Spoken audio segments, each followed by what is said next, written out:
Manchester United risque de perdre l'un de ses meilleurs joueurs, alors que des rapports affirment que les dirigeants de la Saudi Pro League accélèrent leurs recherches pour recruter Bruno Fernandes.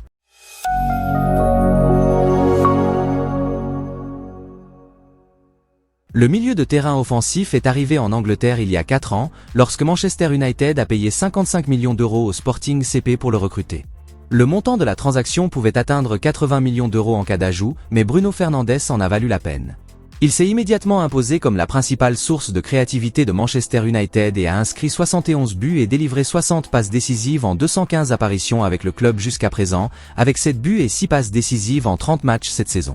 Mais depuis que la Saudi Pro League a annoncé son intention de devenir l'une des meilleures compétitions du football mondial, le départ de Bruno Fernandes pour un nouveau défi au Moyen-Orient a été évoqué.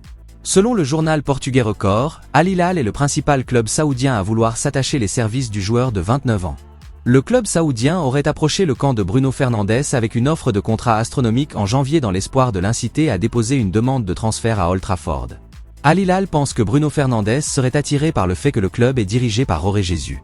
Ce dernier, âgé de 69 ans, qui a remporté des trophées majeurs au Portugal, en Turquie et au Brésil, entretient d'excellentes relations avec Bruno Fernandes depuis que les deux hommes ont travaillé ensemble au Sporting CP.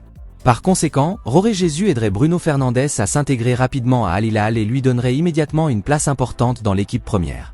Heureusement pour Erik ten Hag, la star portugaise ne quittera pas Manchester United de sitôt. Il a rapidement rejeté la proposition d'Al Hilal, car il souhaite continuer à jouer à un haut niveau en Europe pendant quelques saisons encore. En tant que capitaine de Manchester United, Bruno Fernandes est déterminé à apporter plus de trophées aux Red Devils avant de passer à l'étape suivante de sa carrière. Jusqu'à présent, il n'a remporté que la Coupe de la Ligue.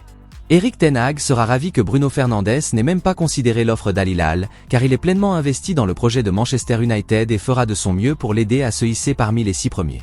Cependant, il est clair qu'après quelques saisons supplémentaires, Al Hilal aura une bien meilleure chance de recruter le meneur de jeu, car il commencera à penser à la vie après le football et à l'argent énorme qu'il pourrait gagner en Arabie Saoudite.